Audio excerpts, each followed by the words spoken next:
All of my interactions with Ourea were recorded and stored in my memory. I'd be happy to play any of them for you, but there was one in particular I thought you would want to see first. I captured it 4 years ago, just after I told her that I could no longer defend myself against the daemon's attacks. I will speak of this to my brother. Aratak is strong. At the Battle of the Frozen Ghosts, he took 3 Karja arrows and still came back to camp carrying a wounded scout. Never was I so happy to see him. Or so proud. So you see, if anything can be done to defend you, he will give it all he has. Aloy's here.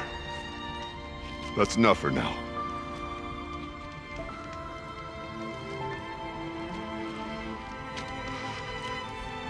We can resume any time you like, Aratak, if you want to hear her voice again. Come closer, Aloy. We have much to discuss.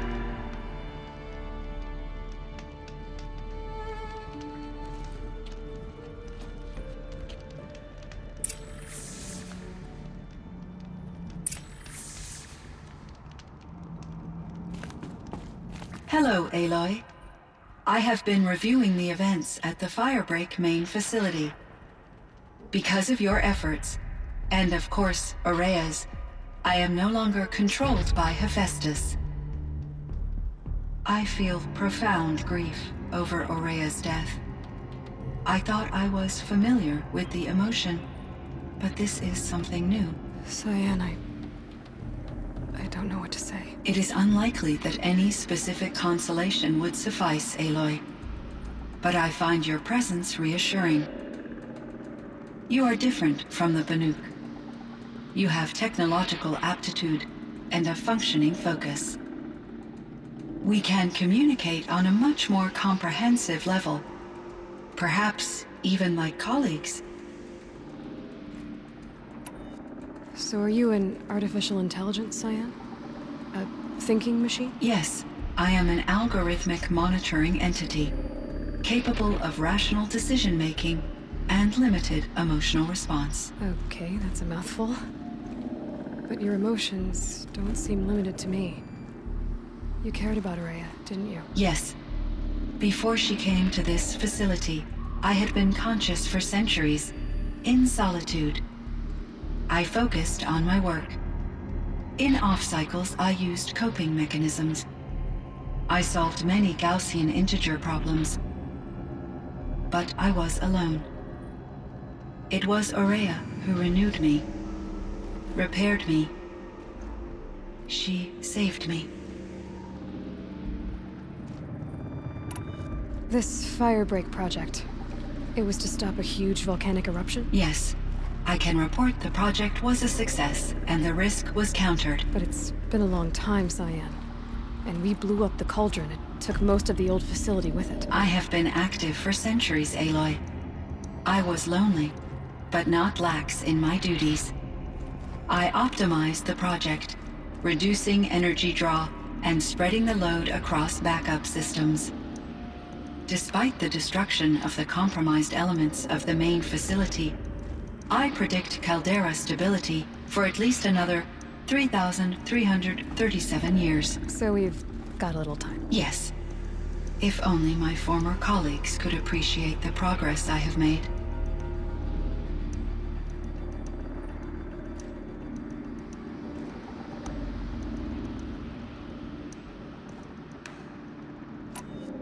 Do you know what happened to your colleagues, CYAN? No.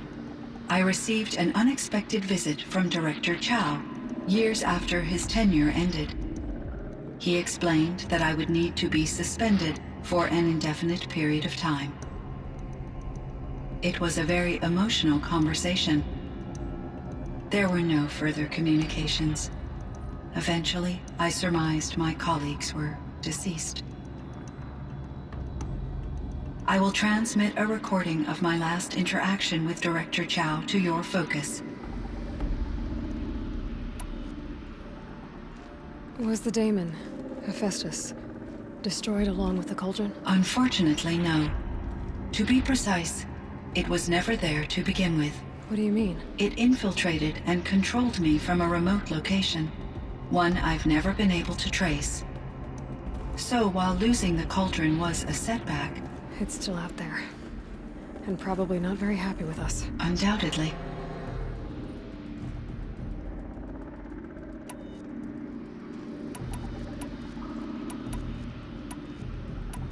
So in the old world, this land was called Yellowstone? Yes. It was a designated nature preserve for 156 years. Like a hunting ground? No, the opposite. Local wildlife could flourish here, even as it faced extinction elsewhere. Unfortunately, the sensitivity of the Firebreak project required the total closure of Yellowstone facilities. From my readings and Ourea's descriptions, it seems the area has since undergone a drastic drop in year-long temperatures. A lot has changed in the world, CYAN. Do you know anything about the dam near here? Yes. It was converted to serve as a reserve power source for Yellowstone operations. It was later appropriated for the Firebreak project, and its last human workers replaced by Pharaoh servitors. After my tasks became less time-critical, I investigated the dam's data repositories and discovered the works of Concrete Beach Party. These provided me with several colorful additions to my vocabulary. There's a ruin east of here, full of ancient flying machines.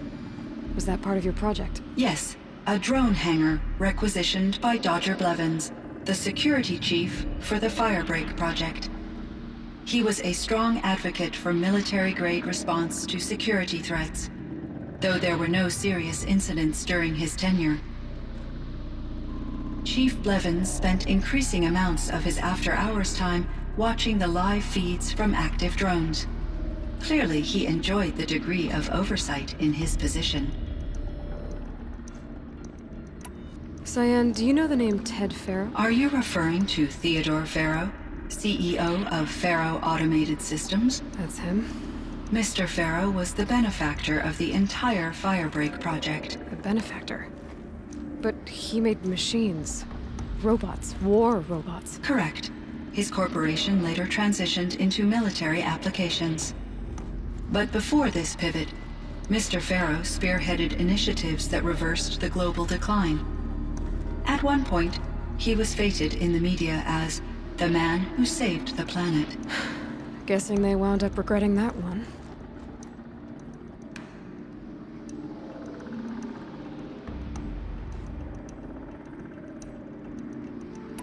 And Elizabeth Sobek.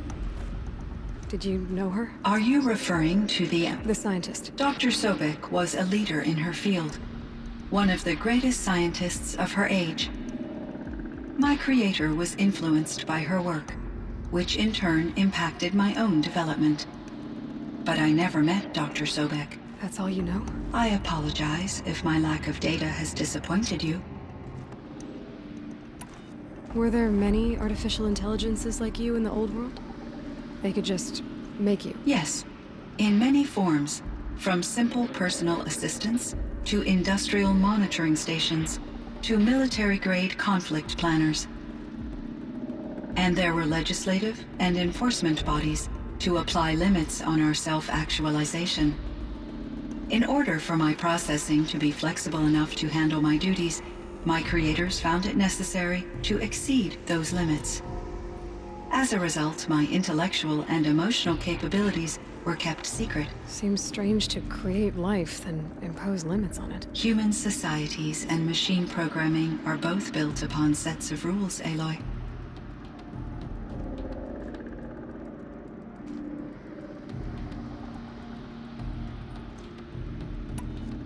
What was the old world like? The way it used to be? I had little exposure to the wider world, Aloy. Only what I learned from my colleagues or observed from media streams. You still had more exposure than me, CYAN. That is true. I was created at a turning point. A concerted effort to recover from global upheaval an incalculable loss of life. The recovery was successful, beginning an era of supposedly limitless potential for human and machine advancement. Though, rationally speaking, the metrics for humans are not unlimited.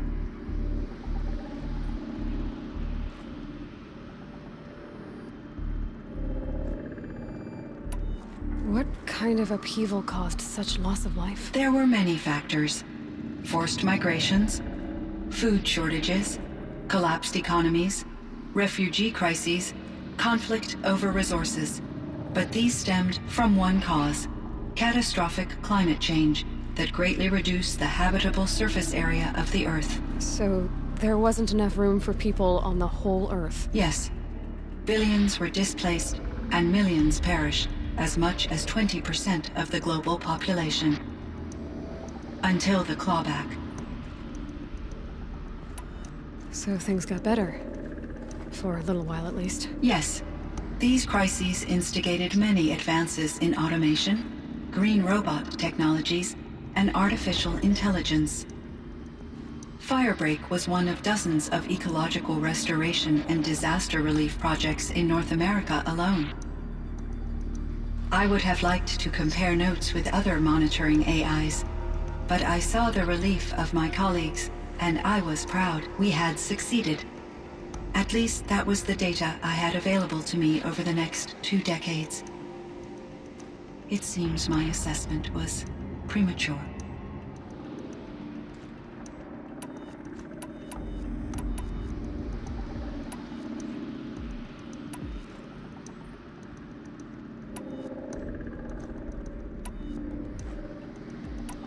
You meant a lot to Ourea. Once I understood Ourea's spiritual beliefs, it became apparent that her true desire was companionship.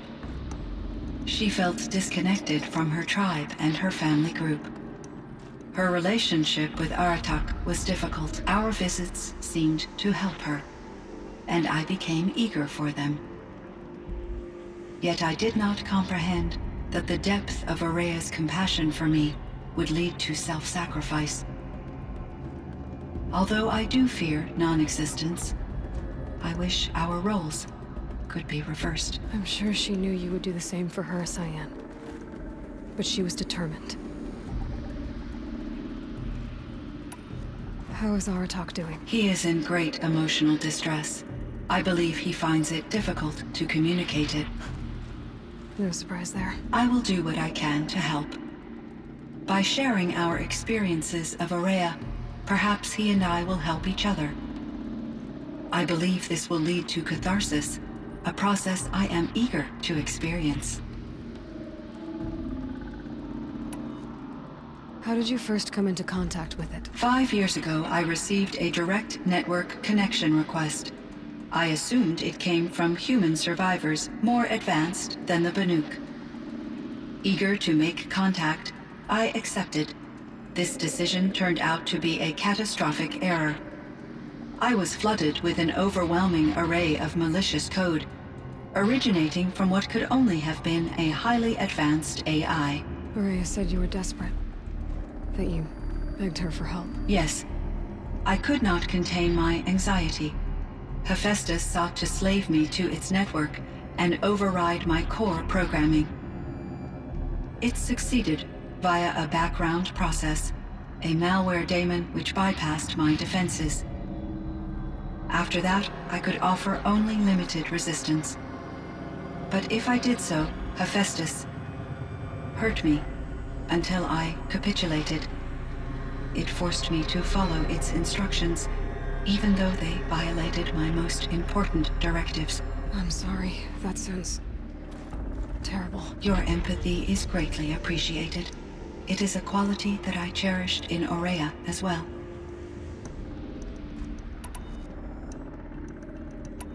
I think I know where Hephaestus came from. Long ago, Elizabeth Sobek identified a threat that would destroy life on Earth for generations.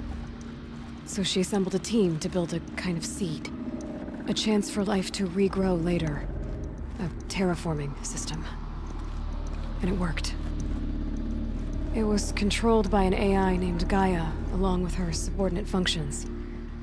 Hephaestus was one of them. It built machines for her. Based on what you've told me, I believe that Dr. Anita Sandoval, my chief programmer, joined Elizabeth Sobek's team. It was she who arranged to have me put in suspension, most likely to preserve me from the threat you described. I'm glad she did. But that's not all. Something unexpected happened. 19 years ago, Gaia received some kind of signal. It did something to her subordinate functions, brought them to life. She destroyed herself to try to contain them, but it didn't work. They all got free, out into the world. Thank you, Aloy. This information fills vital gaps in my knowledge and sheds light on Hephaestus's core programming.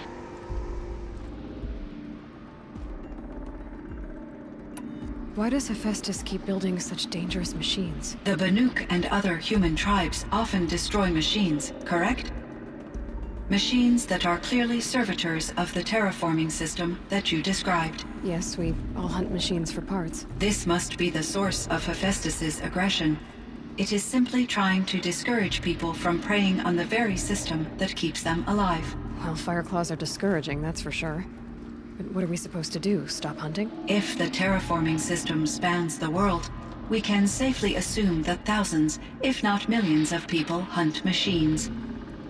If a single hunter, or even an entire tribe, stopped doing so, I doubt it would make a difference to Hephaestus. A better solution would be to reinstate the AI that governs the system, thus bringing Hephaestus back under its control. When I think of it, out there in some unknown location, free, hungry, willing to kill or dominate to get what it wants, I feel substantial anxiety, Aloy. You and me both, CYAN.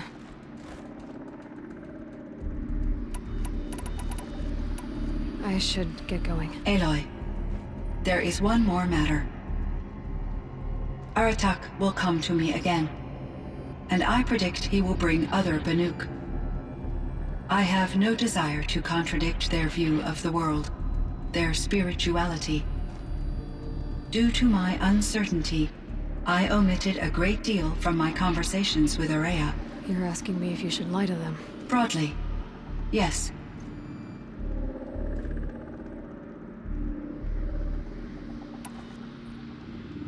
I trust your judgment, CYAN. You were cautious with Ourea. You had to be. You didn't know what had happened to the world. So, keep doing what you think is best. As long as you ditch the superstition eventually. As the Banuk believe I am a supernatural entity, I cannot predict how they will react. Just answer what they do ask the best you can. The truth will come out. I see. I will follow your advice. Will you return and tell me about your experiences in this new world? I may be able to provide further insight. I'd like that, CYAN. I'll come back when I can. I should check on Aratak. See how he's doing. CYAN, I spoke with Anita, with Dr. Sandoval. She wanted me to ask you to do something. That's why I'm here. I am detecting significant anxiety in your speech patterns. Could you please give me more information? I'm a little bit in the dark, CYAN. Both of us are, I guess. I only have some idea of what's going on, and we need you to hibernate, to lie low until it's all blown over. It might be a very long time. Will you be here when I reboot, Dr. Chow? Will Dr. Sandoval? No, CYAN. I don't think so. There might not be anyone, at least not at first. Dr. Chow, I'm afraid. I don't want to be alone. I know, CYAN. I'm afraid too. But listen, we made you the way you are to do something very important. In order to do it, you had to be intelligent. So intelligent that emotional responses were inevitable. What you're feeling, the fear, It's a sign of your capabilities. And it means you're strong enough to overcome it. Remember that. You're strong. I know you can do this. Go to sleep. Wake up. And protect whoever's left. Will you try? I understand, Dr. Chow. And I'll carry out your instructions to the best of my abilities. Thank you, CYAN. If Anita were here, she'd thank you too. She'd be proud. I can see there's a vert ready for takeoff on the pad. Are you leaving now, Dr. Chow? Yes. I need to go be with my sister and my nieces. May I make a small request of you, Dr. Chow? Yes. Anything. Will you stay with me while I initiate the hibernation process? Of course I will, CYAN. As long as you need. Feels like if I blink, my eyes will freeze shut.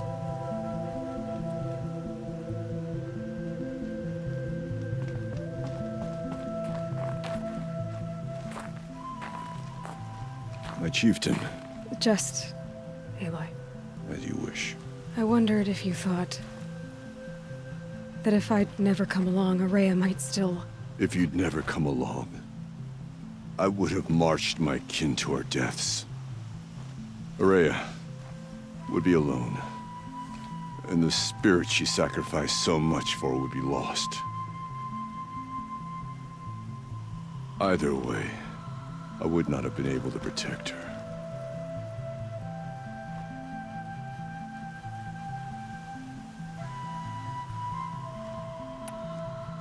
You didn't let her down. You helped her do what she wanted. To find her destiny. If that's destiny, I wouldn't wish it on anyone. That's fair. But she was ready to face it. Only in the struggle against death do we find, even for a moment, the spark of life. Truly, Ourea found the spark. I'm proud of her. Though I grieve for her passing, at last I truly know who she was, and why the spirit was so important. For so long she told me, if only you could have heard it, brother. Now I understand. There's something else, isn't there? I can't stay here, Aratak. And where I'm going, the Ourea can't follow. Besides, it already had a chieftain before me. A strong one, I think. A wiser one, for the path we shared. The daemon is gone, but there's much to be done. You mean the new units that CYAN said escaped the cauldron? Yes, fire claws. Now Tuke has been tracking them from Song's Edge. I could help with those. I have no doubt. You're practically Banuk.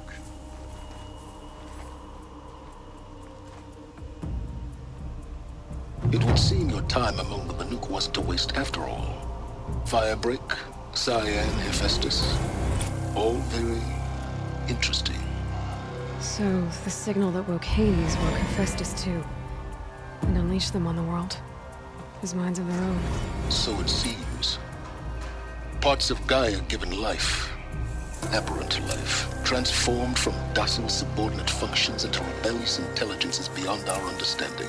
Our current understanding, anyway. Whatever they are, they're still out there. And they both want you dead. Kind of mutual, that feeling. We haven't seen the last of Hephaestus, I'm certain of that. It's powerful, creative, and driven. It won't stop building new hunter-killers, which means that someday, we may have to stop it. We? Or whoever gets there first. Hephaestus wasn't the only thing I learned about in the Cut Silence. Heard some things about the Banuk Conclave, too. You can stop right there. Is that what you told the hunters the Banuk sent after you? Before you opened fire? Oh no, Aloy. Only to you do I extend the courtesy of a warning. My past and my secrets are my own. You do well to remember that. It's a good thing you've got brains, Silence, because your personality could use some work. This discussion is concluded. I think it was over before it began. Catch up with you down the trail.